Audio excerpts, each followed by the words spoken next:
समुदाय चलकर आया है। मेरे एक एक शब्द पर ध्यान देंगे। 3 बजे के बाद इतनी संख्या में आप यहाँ मानव समुदाय चल के आया है। सबसे पहले मैं आपकी उपस्थिति को नमन करता हूँ, इन ब्रह्मचारियों को नमन करता हूँ, उनके आचार्य प्रवर को नमन करता हूँ। सबसे पहले एक बिटिया ने यहाँ गणेश वंदना की थी, मैं उसको भी हृदय की गहराइयों से साधुवाद देना चाहता हूँ। वो बेटी एक बार खड़ी हो जाए और आप सब तालियां बजाएं।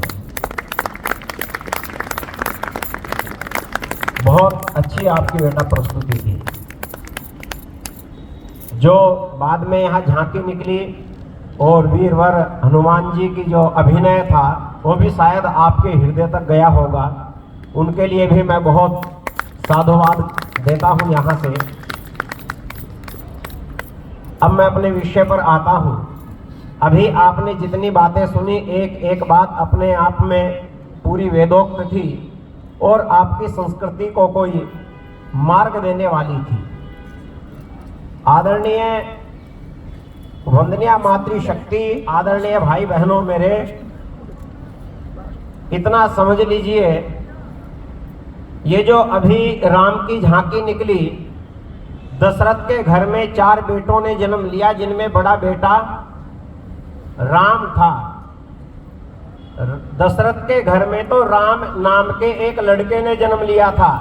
जीवन की मर्यादा ने उसको मर्यादा पुरुषोत्तम बनाया है, जिसकी आज आप वंदना कर रहे हैं। यदि वंदना चाहते हैं तो मर्यादाओं में हिंदुओं तुम्हें जीना पड़ेगा।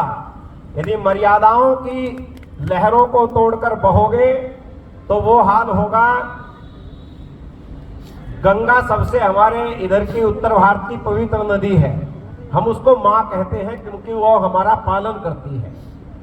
मर्यादा किसे कहते हैं समझ लेना। गंगा सबसे पवित्र नदी है, माँ कहते हैं उसको। जब तक वह गंगा 2 तटों की मर्यादा में बहती है, 2 किनारों की मर्यादा में बहती है, हम हजार किलोमीटर से चल के हिंदुस्तानी अपने खाली पात्र में उस गंगा जल को भरकर ले जाते हैं, अपने घर में रखते हैं, उसका पूजन करते हैं। वही गंगा जिसको माँ कहते हैं, जिसको हजारों किलोमीटर से ले आकर अपने पात्रों में भरकर ले जाते हैं, घर में पूजा करते हैं जिसकी, वही माँ गंगा जब मर्यादा रूपी किनारों को तोड़कर बहती है बाढ़ बनकर और स्वयं हमारे घरों में गांव में घुसती है, उसी गंगा को झाड़ू मारकर हम बाहर कर देते हैं घर से। याद रखना, मर्यादा की पूजा होगी। आपकी हमारी तो औकात क्या है। मर्यादा की रेखा तो मां सीता ने लांघी तो उसने भी अपहरण का दंश झेलना पड़ा। अगर इस हिंदू संस्कृति का संरक्षण चाहते हो, पहला अध्याय है, पहला पाठ है, मर्यादा जानो अपनी। इस पहले ये समझ लो बड़ी गहराई से। मैं 1-2 बात कहता चलूं आपको। मर्यादा की बात मैंने कही, अभी बहुत सुंदर बात वीरवर हनुमान के विषय में हमारे मुख्य वक्ता कह कर गए। आपने भी बड़ी उस पर अपनी अनुमति सहमति दी। जब मां सीता से पूछा कि ये सिंदूर क्यों लगाती हो, उन्होंने कहा कि राम प्रसन्न होते हैं, उनकी आयु बढ़ती है। सीता से सिंदूर लिया मां सीता से और हनुमान ने अपने पास रख लिया। ये घटना सर त्रेता युग की थी। कब की? हाँ, ये कोई सिंदूर का स्नान नहीं था। आप जुड़ेंगे मेरे साथ। किसने ली थी? हनुमान ने लिया था सिंदूर। कौन थे हनुमान? हनुमान कौन थे? वीर शिरोमणि। मैंने वीरों के, बोल दो एक बार, वीरों के सरदार थे। उन्होंने त्रेता युग में जो सिंदूर लिया था, कलयुग में हमारे वीरों ने मिशन सिंदूर में उसका कर्जा उतार दिया।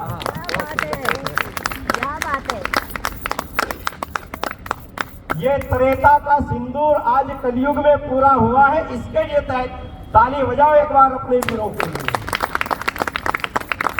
कहना मैं ये चाहता हूं, समझ लो, हम तब से कह रहे हैं हिंदू धर्म, हिंदू धर्म। एक बार भी किसी ने नहीं कहा मत।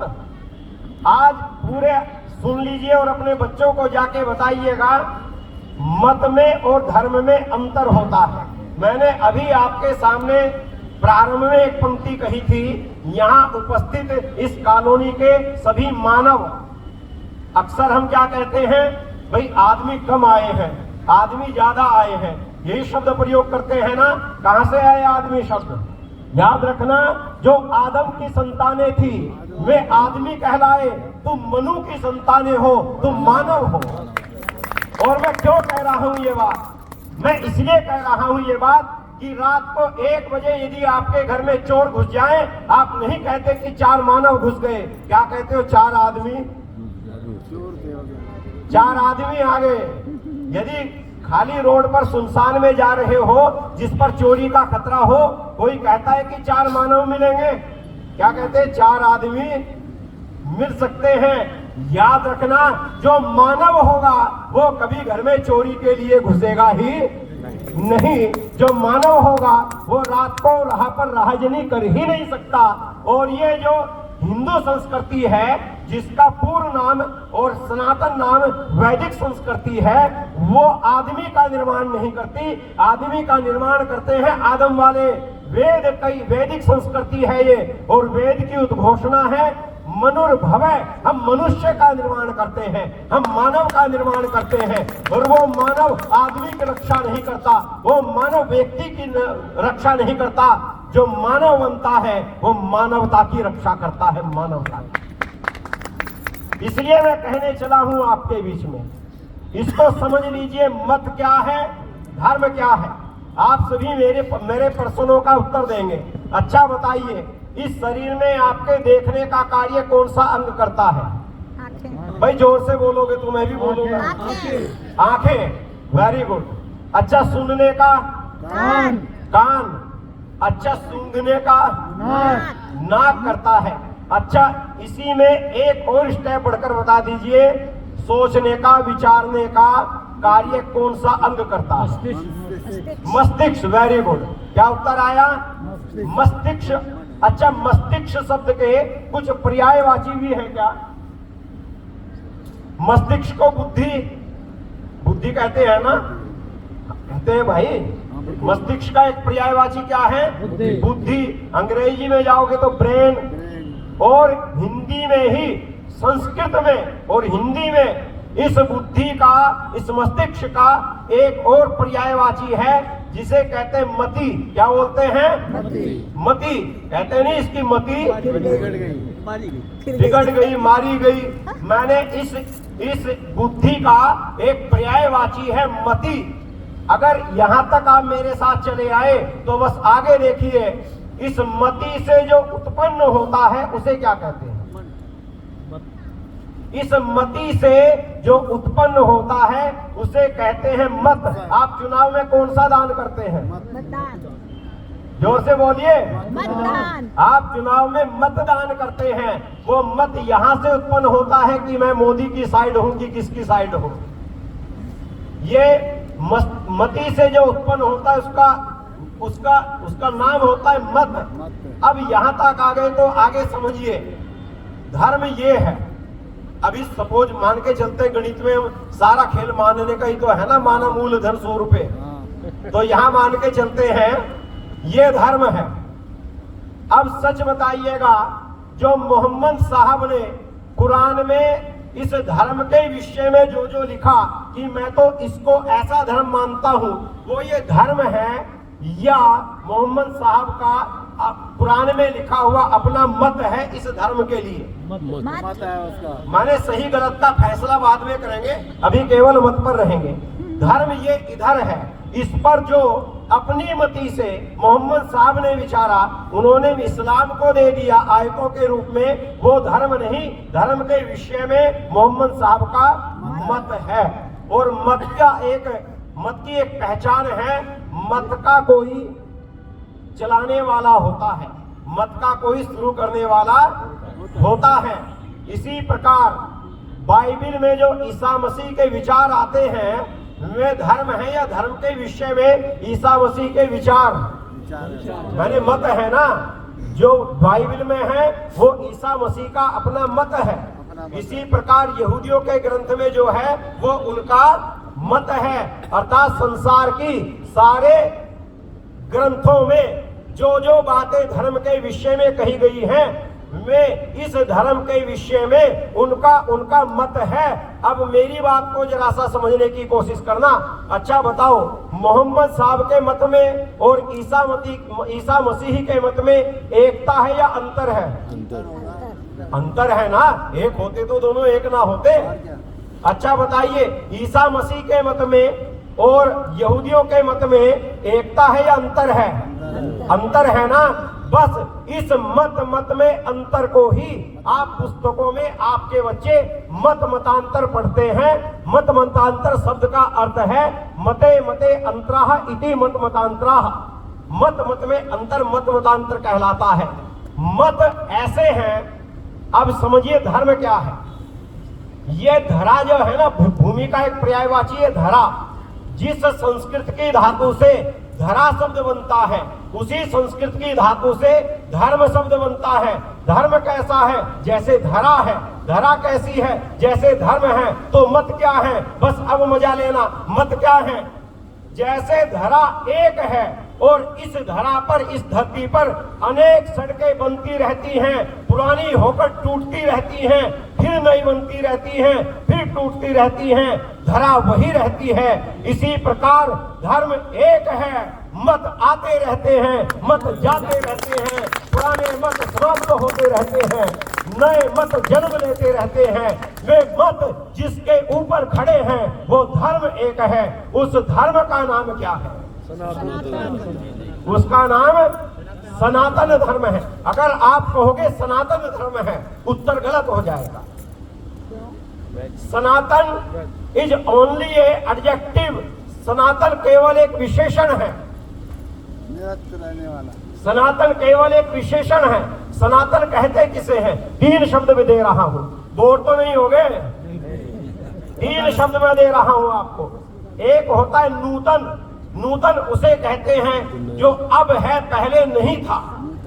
एक होता है पुरातन, जो पहले था अब नहीं है। नूतन और पुरातन की छाती भेदता हुआ एक तीसरा शब्द उभरता है जिसे सनातन कहते हैं, जो पहले भी था, अब भी है और हमेशा रहेगा। ये विशेषण है। ये विशेषण किस धर्म का है?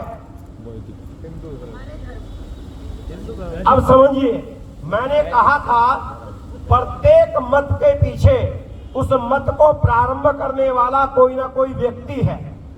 इस्लाम मत के पीछे कौन खड़ा है? मोहम्मद साहब खड़े हैं। ईसाई मत के पीछे कौन खड़ा है? ईसा मसीह खड़े हैं। बड़ी गंभीरता से सुन लेना, आगे बहुत गंभीर बात मैं कह रहा हूं। इस प्रकार सभी मतों के पीछे कोई ना कोई व्यक्ति खड़ा है।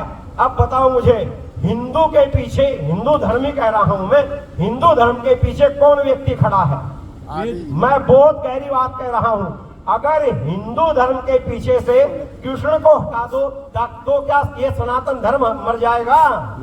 राम है, अगर राम को भी एक साइड में कर दो तो पीछे इतनी लंबी कतार है। अब आपका धर्म कहां जाकर पूर्ण होता है? अब इसको आप समझिएगा, ये महर्षि दयानंद की देन है इस समाज को, इस संसार को। आपका धर्म क्या है? धर्म ग्रंथ कौन सा है?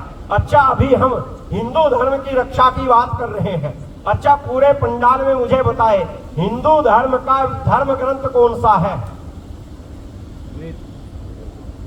ये सन्नाटा एक दिन इस धर्म, हिंदू धर्म की बर्बादी का कारण बनेगा। हिंदुओं, ये सन्नाटा, मैंने, आप समझो, आप पर 3 प्रकार से आक्रमण होंगे। एक शारीरिक आक्रमण होगा, जैसा बांग्लादेश में तुम झेल रहे हो। एक बौद्धिक आक्रमण होगा। शारीरिक आक्रमण में या तो हम मार सकते हैं या मर सकते हैं। मार दिए तो जीत जाएंगे, मर गए तो धर्म पर बलिदान हो जाएंगे। ये बहुत छोटा आक्रमण है, इससे बहुत बड़ा आक्रमण है बौद्धिक आक्रमण। आपके बच्चों से पूछा जा रहा है। अभी मेरे पास कानपुर IIT से एक लड़के का फोन आया। उसने मुझसे पूछा कि यहाँ कुछ बच्चे हैं जो बड़ी तहजीब के साथ शाम को एक धार्मिक महफिल जमाते हैं जिसमें धर्म पर चर्चा होती है, और वे हमसे ऐसे ऐसे सवाल पूछते हैं, ऐसे ऐसे क्वेश्चन पूछते हैं। जब हम कहते हैं, वो हिंदू लड़का कह रहा है, जब हम कहते हैं तुम्हारे यहाँ तो 4-4 बीवियां रखने का रिवाज है, ये औरतों की बेइज्जती नहीं है क्या? तब वे कहते हैं अरे कम से कम एक पुरुष के यहाँ 4-4 बीवी तो हैं, अपना झांक के देखो, एक औरत के 4-5 पति हैं। हम उत्तर नहीं दे पाते। क्यों नहीं दे पाते उत्तर? जैसे तुम मौन हो कि तुम्हारा धर्म ग्रंथ कौन सा है। आज तक जिस हिंदू धर्म के अनुयायियों को अब तक ये ना क्लियर हो पाया हो कि उनका धर्म ग्रंथ कौन सा है, वे रक्षा किसकी करेंगे, मेरी समझ में ये नहीं आता। याद रखिएगा, धर्म ग्रंथ कहां से तय होगा। मैं आज आर्य समाज की बात लेस मात्र भी नहीं करूंगा, मैं केवल अपने पौराणिक धर्म की बात करूंगा। अच्छा बताइए, अवतारवाद हमारे पौराणिक धर्म का की नींव है। अवतारवाद में चलिए, कृष्ण अवतार, राम अवतार, उससे पीछे अवतार अवतार अवतार चलते चले जाएंगे। सबसे प्रारंभ का अवतार कौन सा है? मत्स्य अवतार। मत्स्य अवतार। मत्स्य अवतार जैविक अवतार है प्रारंभ। उससे पहले कमल नाभ से कौन उत्पन्न हुए थे? हाँ, जोर से बोल दो, कौन? ब्रह्मा जी उत्पन्न हुए थे कमल नाभ से। और ब्रह्मा जी कमल नाभ से जब उत्पन्न हुए, उनके हाथों में कुछ पुस्तक थी जो आपने धारावाहिक में या आपने कैलेंडरों में देखी होगी। वे पुस्तकें कौन सी थी? मैं आर्य समाज की बात नहीं कर रहा हूं, मैं केवल अवतारों की बात कर रहा हूं। आपके सबसे पहले सृष्टि रचयिता ब्रह्मा के हाथों में जिस पुस्तक को पढ़कर उन्होंने सृष्टि रची, वो पुस्तक, वो ग्रंथ का नाम वेद था। आज इसे संकल्प कर लेना कि हमारा धर्म ग्रंथ वेद है। फिर पहला अवतार जैविक अवतार कौन सा हुआ? मत्स्य अवतार हुआ। अच्छा, जैसे राम का अवतार हुआ रावण को हताहत करने के लिए, कृष्ण का अवतार हुआ पापियों को विनाश करने के लिए, मत्स्य अवतार पहला अवतार पौराणिक विचारधारा में किस लिए हुआ था? कारण क्या था? क्योंकि सारी जगह धरती पानी पानी था, तो उसको सर्वाइव करने के लिए मत्स्य जन्म नहीं, आप पढ़िएगा दोबारा जाके। मत्स्य अवतार विष्णु ने लिया था, और विष्णु ने इस कारण लिया था कि शंकासुर नाम का राक्षस वेदों को लेकर समुद्र की तलहटी में जाकर छुप गया था। और वेदों के अब पीछे ध्यान से सुनना, और वेदों के लुप्त हो जाने के कारण, वेदों की विद्या तिरोहित हो जाने के कारण पापाचार का अंधकार पूरे संसार में फैल गया था। ब्राह्मणों ने त्राही त्राही की, विष्णु मत्स्य बनकर आए और मत्स्य बनकर शंकासुर को पछाड़कर उन वेदों को लाकर मनु के हाथ में सौंपा। इसलिए मत्स्य अवतार पहला हुआ था वेदों की रक्षा के लिए। इसलिए याद रखना, बस एक बात कह के आगे बढ़ रहा हूं, अगर तुम्हारे घर में वेद ना हुए, बहुत गंभीरता से सुनना जो आगे मैं कहूंगा, अगर तुम्हारे घर में, कर दो रिकॉर्ड, कर देना शेयर सब जगह, अगर तुम्हारे घर में अगले 10 साल में वेद ना हुए तो जावेद और नावेद जरूर होंगे। अगर तुम्हारे घर में वेद ना हुए तो जावेद और नावेद तुम्हारे घर में प्रवेश जरूर कर जाएंगे। इसलिए अपने धर्म की रक्षा के लिए सबसे पहले अपने धर्म की संस्कृति, अपने धर्म के मूल ग्रंथ की रक्षा के लिए खड़े हो जाओ। याद रखना, इस हिंदू धर्म की शारीरिक रक्षा के लिए गुरु गोविंद सिंह ने खालसा पंथ की स्थापना की थी। वो पंथ अलग नहीं था, वो तुम्हारी सैनिक मंडली थी। आज वो अलग अपने आप को मान बैठा है। हमारे कारणों के कारण हमने पास नहीं लगाया। इसी प्रकार मैं बहुत गंभीरता के साथ और जिम्मेदारी के साथ ये बात कह रहा हूं, जैसे गुरु गोविंद साहब ने इस हिंदू धर्म की शारीरिक रक्षा के लिए खालसा पंथ की स्थापना की थी, इसी प्रकार वेदोद्धारक महर्षि दयानंद ने इसी हिंदू धर्म की बौद्धिक और सांस्कृतिक रक्षा के लिए आर्य समाज की स्थापना की थी। तुमने उसे भी अपने से अलग मान लिया। जिस दिन जैसे आज देखकर इतनी प्रसन्नता हुई, ये पीछे जो बैनर लगा है इस पे विराट लिखा है, तो इसमें इस पे जड़े हुए फोटो उस विराटता का परिचय दे रहे हैं। इसमें महावीर स्वामी है, इसमें महात्मा बुद्ध है, इसमें वाल्मीकि है, इसमें संत रविदास है। मैंने जब तक तुम सारे एक नहीं होगे तब तक रक्षा की उम्मीद मत कर देना। अब एक बात और कहूं मैं आपसे, फिर पूछ लेता हूं, बोर तो नहीं हुए? एक बात और सुन लेना गंभीरता के साथ। आप जितने यहां बैठे हैं, कम से कम आप में से एक भी साधारण इंसान नहीं है।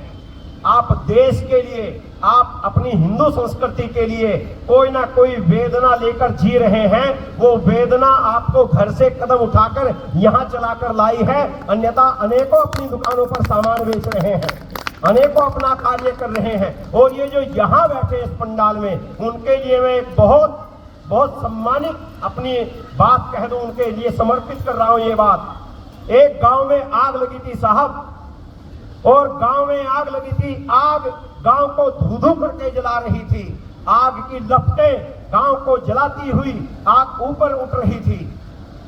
गांव का जलता देखकर एक नन्ही सी, एक छोटी सी चिड़िया बार बार गांव के बाहर तालाब पर जाती, अपनी चोंच में चार बूंद पानी की लेती और लाकर गांव के ऊपर छिड़क देती। लगातार वो ऐसा कर रही थी। गांव धू-धू करके जल रहा था। जब बार बार की प्रक्रिया में एक बार तालाब पर पानी लेने के लिए गई, तालाब के किनारे पर खड़े हुए एक लिप्टिस के पेड़ की ऊंची शाखा पर बैठे हुए एक कौवे ने आवाज दी, अरे चिड़िया, 1 मिनट के लिए मेरी बात सुन। चिड़िया ने कहा समय नहीं है। उसने कहा बस एक पल सुन ले। उसने कहा चल बता क्या कहना चाहता है। उसने कहा तू एक बात बता, तुझे क्या लगता है तेरी पानी की 4 बूंदें इस गांव की आग को बुझा देंगी? चिड़िया की आंखों में आंसू आ गए साहब। रोती हुई चिड़िया ने कहा, कौवे लग तो नहीं रहा है कि इस धड़क की ज्वाला से जलते गांव को मेरी ये 4 पानी की बूंदें बचा लेंगी।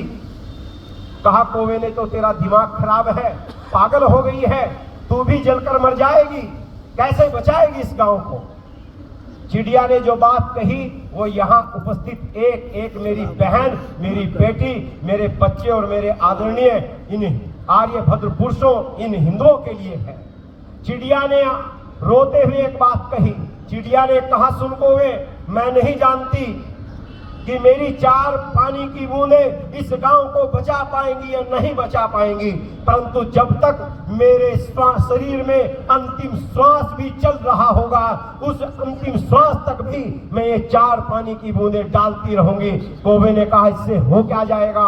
उसने कहा सुन कौवे, या तो ये गांव बचेगा मेरे प्रयास से, और यदि ना बच पाया, गांव राख हो गया, 1000 साल बाद जब इस गांव का इतिहास लिखा जाएगा, अपना नाम आग लगाने वालों, तमाशा देखने वालों में नहीं, आग बुझाने वालों में लिखा जाएगा। याद रखना, ये विराट हिंदू सम्मेलन, ये वैदिक चर्चा, ये तर्कपूर्ण चर्चा, ये इस हिंदू संस्कृति की रक्षा के लिए ये आयोजन किए जा रहे हैं। इनमें जो अपना घर छोड़ के पिछली सीट पर भी बैठी हुई मेरी बहन, मेरा भाई है, हम जानते नहीं कि हम सबका प्रयास इस राष्ट्र को कितना सफल बनाएगा, इसको बचा लेगा या नहीं लेगा, परंतु इतना जानते हैं सदियों बाद जब इस राष्ट्र का इतिहास पुनः लिखा जाएगा, इस ग्राउंड में बैठे हुए प्रत्येक व्यक्ति का नाम आग लगाने वालों, तमाशा देखने वालों में नहीं, आग बुझाने वालों में लिखा जाएगा। इसलिए अपनी उपस्थिति पर गर्व करना। अब समापन की ओर चलता हुआ मैं चंद बातें आपसे कहूं। अब तक तो मैंने आपको ये एक दृश्य दिखाया, कहां आप हैं, आपका धर्म ग्रंथ क्या है। और एक और बात मैं कह दूं, धर्म ग्रंथ और धार्मिक ग्रंथ में अंतर है, ये समझ लेना। धर्म ग्रंथ और धार्मिक ग्रंथ में अंतर क्या है? मैं थोड़ी सी व्याकरण की बात कर रहा हूं। एक शब्द आता है इक, जिसको हम संस्कृत में प्रत्यय कहते हैं। इक प्रत्यय जिस शब्द के पीछे जुड़ता है उसमें 3 परिवर्तन करता है। आप सभी पढ़े लिखे बैठे समझ जाएंगे। यदि उस शब्द के प्रारंभ में के अक्षर में स्वर ए है तो आ हो जाएगा, यदि ई है तो ऐ हो जाएगा, और यदि उ है तो औ हो जाएगा। जैसे परिवार में पीछे इक जोड़ दीजिए, शब्द बनेगा पारिवारिक, और इसका अर्थ होगा परिवार से संबंधित। बड़े ध्यान से सुन लेना। जैसे समाज में इक जोड़ दो, सामाजिक बनेगा, ए का आ हो जाएगा, और इसका अर्थ होगा समाज से संबंधित। इसी प्रकार धर्म ग्रंथ तुम्हारा वेद है, और उस वेद से संबंधित, उस धर्म से संबंधित जितनी पुस्तकें हैं जिनमें वेद की महिमा का वर्णन है, वेद के विज्ञान का वर्णन है, वे सारे हमारे धार्मिक ग्रंथ हैं। उपनिषद, दर्शन, रामायण, गीता, ये सब हमारे क्या है? धार्मिक ग्रंथ हैं। इनका मूल धर्म ग्रंथ वेद है। इसलिए अब करना क्या है? मेरा ये 12वां हिंदू सम्मेलन में व्याख्यान है। मैं हर हिंदू सम्मेलन में ये कह रहा हूं, हम और आप वेद का ज्ञान नहीं प्रसारित कर सकते क्योंकि आप वेद नहीं पढ़े हैं। मैं इस बात को भी बड़ी गहनता से कहता हूं, और मैं आप सबकी ओर से नमन करता हूं आचार्य पर्व और उनके ब्रह्मचारियों को। क्यों मैं ये बात कह रहा हूं? याद रखना, बाइबिल किस भाषा में है? बाइबिल इंग्लिश में। उनकी मातृभाषा क्या है? इंग्लिश। मैंने अंग्रेज का हर बच्चा सामान्य रूप से बाइबिल को पढ़ सकता है, समझ सकता है। अच्छा बताओ, मुसलमानों की, इस्लाम धर्म की पुस्तक जो है कुरान, वो किस भाषा में है? उर्दू। हाँ, और अरबी लिपि में है। उनका हर बच्चा मदरसे में जाकर अरबी सीख रहा है। वे अरबी सीखे हुए हैं, अपनी धर्म ग्रंथ, अपनी इस्लाम की पुस्तक को सोच सकते हैं, समझ सकते हैं उसमें क्या लिखा है। अच्छा बताओ, जितने हमारे सिख भाई हैं उनकी पुस्तक कौन सी भाषा में है? गुरुमुखी में है। उनके भी सारे बच्चे बचपन में ही गुरुमुखी सीख लेते हैं। अब मुझे बताइएगा, आपके धर्म ग्रंथ कौन सी भाषा में है? आपको या आपके बच्चों को कौन सी संस्कृत आती है? कैसे समझोगे हमारे ग्रंथों में क्या है? फिर आपके ग्रंथों के नाम पर कोई कुछ भी परोस कर चला जाए, आपके हाथ पल्ले क्या लगने वाला है? इसलिए जब तक हिंदू ये 3 कार्य नहीं करेगा, जैसे मदरसों में मुसलमानों के बच्चे कम से कम सामान्य स्तर की बेसिक नॉलेज अपनी भाषा की ले लेते हैं, जब तक तुम्हें अपनी धर्म ग्रंथों की भाषा की बेसिक नॉलेज नहीं होगी, आपके बच्चों को उन ग्रंथों से प्यार कैसे हो जाएगा? उन ग्रंथों में क्या ज्ञान विज्ञान भरा है पता कैसे लग जाएगा? एक बड़ी बात कहकर जा रहा हूं, आपको याद रखनी होगी और आगे पहुंचानी होगी। इसी कारण कि हम अपने धर्म ग्रंथों को नहीं जानते, अपने जो दुश्मन कार्य नहीं कर पाए वो हमने किया अज्ञानता में। हमारे विरोधी आए, हमें षड्यंत्र के तहत हमारे धर्म ग्रंथों में मिलावट हुई। केवल वेद में मिलावट नहीं हो पाई, उपनिषदों में हुई, रामायण में हुई। रामायण में एक शंभुक वध जोड़ा गया, अनेकों दलित हिंदू धर्म के विरुद्ध में खड़े हो गए। इसी प्रकार मैं बड़ी बात कह रहा हूं, हिंदुओं, आपके कृष्ण के चरित्र पर, भगवान कृष्ण के चरित्र पर आपके द्वारा संस्कृत न जानने के कारण उनको लंपट कह दिया गया, व्यभिचारी कह दिया गया, स्त्रियों के कपड़े उठाकर भागने वाला कह दिया गया, नचकैया कह दिया गया। नचकैया क्यों कह दिया गया? क्योंकि आप संस्कृत नहीं जानते थे। मैं 1 मिनट आपकी ले लूं। अच्छा बताओ, यदि कृष्ण का चरित्र जानना है, आपके पास मूल ग्रंथ कौन सा है? महाभारत। मैंने कृष्ण का सारा चरित्र है किसमें? पढ़ोगे कहां? महाभारत से पता लगेगा कृष्ण का चरित्र क्या है। अच्छा, महाभारत में भी यदि आप अर्जुन से पूछोगे, कर देगा श्री कृष्ण की बुराई? अर्जुन से तो पूछोगे, बुराई नहीं करेगा। अच्छा, यदि कौरवों से पूछोगे, कौरव में भी भीष्म पितामह, द्रोणाचार्य, कृपाचार्य, विदुर, इनमें से कोई कृष्ण की बुराई कर देगा? क्योंकि शरीर तो कौरव की साथ है, मन तो कृष्ण के साथ हैं। अच्छा बताओ, पूरे महाभारत में यदि कृष्ण का चरित्र जानना हो, एक व्यक्ति से मैं पूछ रहा हूं, आपके सामने पूछ रहा हूं, और ऐसे व्यक्ति से यदि कृष्ण के जीवन में कोई हल्की सी भी बुराई हो, वो व्यक्ति नहीं छुपाएगा, मुंह पे कहेगा। उसका नाम क्या है? शिशुपाल। उसका नाम क्या है? शिशुपाल। जिस समय धर्मराज युधिष्ठिर का राजसूय यज्ञ हो रहा है और सबसे बड़े सिंहासन पर उस समय के सबसे वरिष्ठ व्यक्ति को बैठाया जाना है, राजसूय यज्ञ में सभा होती है, किसको बैठाए? विषमता में कहते चर्चा का विषय ही नहीं है। कृष्ण के होते हुए इस सभा में कृष्ण से चरित्रवान, बलवान, योग्य व्यक्ति इस सभा में नहीं है। उस सिंहासन पर बैठेंगे तो कृष्ण बैठेंगे। उनको लेकर चले, शिशुपाल बीच में आ गया और बीच में आकर विरोध उत्पन्न कर दिया। अरे इसमें कौन सा गुण है ग्वाले में, इसको क्यों बैठा रहे हो? इतने बड़े बड़े राजा हैं, इतने राजाओं के होते हुए गाय चराने वाले को बैठाओगे? और कितनी गालियां दी? 100। जोर से बोल दो, पीछे तक 100 गालियां दी। अगर उनकी चर्चा करूं तो रात हो जाएगी, बस जाके पढ़ लेना।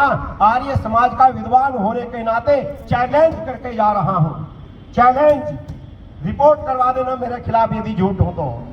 पूरी 100 गालियों में शिशुपाल जो धुर विरोधी था, दुश्मन था श्री कृष्ण का, पहली गाली दी कि इसको सिंहासन पर मत बैठाओ, ये तो मातुल हंता है, इसने अपने मामा का वध किया है। बात ठीक थी, परंतु मामा तो उस राक्षस था ना, श्री कृष्ण को करना ही था वध। फिर कहता है अच्छा इससे भी नहीं मानते, सुनो, ये श्री कृष्ण केवल मातुल हंता नहीं है, ये नारी हंता भी है। इसने नारी का वध किया है, इसने पुरुष होते हुए अबला के प्राण लिए हैं। कौन मारी थी? पूतना, वो भी राक्षसी थी, उसको भी मारना लाजमी था। और फिर कहता है अच्छा इससे भी नहीं मानते, ये कौन सा वीर है? ये सट्टा को पलट देने वाला, संस्कृत में सट्टा कहते हैं लकड़ी की गाड़ी को। इस सट्टा को पलटकर ये अपने आप को वीर समझता है। 3-4 गालियां दी, अब वर्णन नहीं करूंगा, चैलेंज कर रहा हूं। शिशुपाल दुश्मन ने, शिशुपाल श्री कृष्ण के शत्रु ने 100 गालियां दी, एक गाली में भी नहीं कहा कि ये स्त्रियों के कपड़े उठाकर भागा था, एक गाली में भी नहीं कहा कि ये लंपट था, चोर था, व्यभिचारी था। जो काम श्री कृष्ण का दुश्मन नहीं कर पाया, वो काम उसके भक्तों ने कर दिया। मुसलमान नहीं कह रहे हैं तुम्हारे भोले को कि वो भंगची था, हम कह रहे हैं। इसलिए अब इस प्रवचन के बाद 3 बातें कहकर जा रहा हूं, हर जगह कह रहा हूं। 3 कार्य कर लेना। आपके मंदिरों में जहां राम की मूर्ति है, जहां कृष्ण की मूर्ति है, अपने अपने कॉलोनियों में जहां तक आपका संपर्क हो, मैं आचार्य परवर से कहता हूं, इसमें जितनी सहायता तन मन धन से आर्य समाज की चाहिए तो गुलाटी जी बैठे हैं, मैं हाथ पकड़ दूंगा इनका, पीछे हटे तो है। जितनी सहायता चाहिए आपके प्रत्येक हिंदू मंदिर में एक शीशे का कॉर्नर बनाओ और उसमें चारों वेद रखो, उनका परिचय ऊपर लिखो। तुम्हारे बेटे जब राम की आरती करने के लिए जाएं तो एक बार देखें पुस्तकें क्या हैं, उन्हें पता लगे कि ये धर्म ग्रंथ वेद है। हर एक मंदिर में पूरे भारत के यदि इतना कार्य हो जाए, अगर सस्ती लेने लगो तो 1000 की 4 पुस्तकें आ जाती हैं। आपके प्रत्येक मंदिर में एक शीशे के कॉर्नर में वेद भगवान स्थापित हो, उनका परिचय ऊपर लिखा हो। आपके बच्चे, आपकी बच्चियां जाएं घर आकर पूछे 4 पुस्तकें वेद रखी थी, ये क्या थे? वो नेट पर सर्च करे, वो अपने धर्म को जानना प्रारंभ करेगा। और यदि जानना प्रारंभ कर दिया, इतनी रक्षा पर्याप्त है, वे अपने आप रक्षा कर लेंगे। दूसरी बात मैं कह रहा हूं, सारे मिलकर ये विराट हिंदू सम्मेलन चल रहे हैं, अभी मौका है। और मौका कैसा है? सरकार आपकी है, अधिकार आपके हैं। सारे हिंदू मिलकर एक हिंदू धर्म संसद, जिसकी पीछे चर्चा भी चली थी, कम से कम अपने अपने राज्य में एक हिंदू सभा बनाए, हिंदू रक्षणी सभा, और वो केवल ये कार्य करे जैसे सेंसर बोर्ड मुंबई प्रत्येक पिक्चर को उससे लाइसेंस लेना पड़ता है, ये पिक्चर अश्लील है या नहीं है। अगर अश्लील है तो उसको लाइसेंस नहीं मिलेगा। बस इतना कर दीजिए कि कावड़ निकले या हिंदू धर्म के नाम पे कोई जागरण हो, कुछ भी हो, उसमें भजन जो बजेंगे पहले हिंदू धर्म संसद पास करेगी। ये भजन कहीं हमारे अवतारों का, हमारे महापुरुषों का मखौल बना तो नहीं रहे हैं। अभी शुरू में भजन बजा, राम अवतार, राम आए हैं, कितना प्यारा भजन था, अपने को भी अच्छा लग रहा था। और यदि आपके भोले की एक यात्रा निकल रही हो, जिसको कावड़ यात्रा बोलते हैं, और उस पर दो हिजड़े नाच रहे हो, मेरी बात बुरी मत मानना, उस पर दो ट्राली पर खड़े हिजड़े नाच रहे हो और आगे भजन बज रहा हो, दे दे मेरा कुंडी सोटा, दे दूं तेरी भांग में घोटा, उस धर्म की इज्जत करेगा कोई? याद रखना, अपने आप अपनी मूछें मत पाड़ो, अपनी इज्जत मत खराब करो। ये एक संसद बने जिसमें सेंसर बोर्ड हो और प्रत्येक भजन गायक की ये जिम्मेदारी हो कि वहां से वो भजन पास होगा। अगर ये नहीं किया तो वो भी दिन देखे हैं हमने। अब इस सरकार आई है तो कुछ सुधार हुआ है, अन्यथा आपका राम का नाम केवल मंदिरों में नहीं था, पिक्चरों में बज रहा था, गानों में बज रहा था। दम मारो दम, मिट जाए गम, बोलो सुबह शाम, हरे कृष्णा हरे राम। पूरा विश्व देख रहा था, राम नाम जपने वाले क्या करते हैं? दम मारते हैं। हमारा काम यही था। यदि वेद विज्ञान पर बोलने लगूं, अभी मैंने चंडीगढ़ में एक व्याख्यान दिया, एक लड़का कोई ईसाई संप्रदाय से, वो यीशु जो चलता है ना, यीशु, उससे प्रभावित था। वो मेरे पास आया, उसने कहा कि आचार्य परवार, आपने हिंदू धर्म पर, हिंदू संस्कृति पर इतना कुछ बोल दिया, इस हिंदू धर्म ने मुझे दिया क्या है? मैंने कहा कर क्या रहे हो? उसने कहा जी IIT से बीटेक कर रहा हूं। मैंने कहा कहाँ? जी मंडी हिमाचल। मैंने कहा ये बता, छोड़ने कौन आया था? उसने कहा कि छोड़ने तो मुझे चंडीगढ़ रेलवे स्टेशन पर पिताजी आए थे। उसने कहा, मैंने कहा कब घर जाएगा? 1 साल बाद जाऊंगा। उसने कहा, मैंने पूछा 1 साल बाद कौन लेने आएगा? उसने कहा कमाल करते हो आचार्य जी, पिताजी ही लेने आएंगे। मैंने कहा बस वैदिक संस्कृति इन्हें यही दिया है, अगर ईसाइयों में होता 1 साल में बाप बदल गया होता। ये भारतीय संस्कृति है। ठीक है, आपने बहुत धैर्य पूर्वक सुना। मैं अपनी वाणी को यहीं विराम दे रहा हूँ। 2 बातें मैंने कही। मंदिर में वेद की पुस्तकें रखी जाएं, अपने भजनों पर कंट्रोल करो, ऐसे भजन हो जो आपको आत्मिक शांति देने वाले हो। तीसरी बात यह है कि अपने आप को मजबूत करो। राम मर्यादा पुरुषोत्तम रामचंद्र महाराज का संदेश यही है, जीवन में अमृत उतारो, यही धर्म है। अंतिम शब्द कह रहा हूं, सुन लेना, कर लेना रिपोर्ट। जीवन में अमृत उतारो, यही धर्म है, हर बाली को छुपकर मारो, यही धर्म है। जीवन में अमृत उतारो, यही धर्म है, हर बाली को छुपकर मारो, यही धर्म है। अहिंसा के बोझ तले दबकर मत मर जाना, अहिंसा के बोझ तले दबकर मत मर जाना, दुर्योधन की जंगा फाड़ो, यही धर्म है।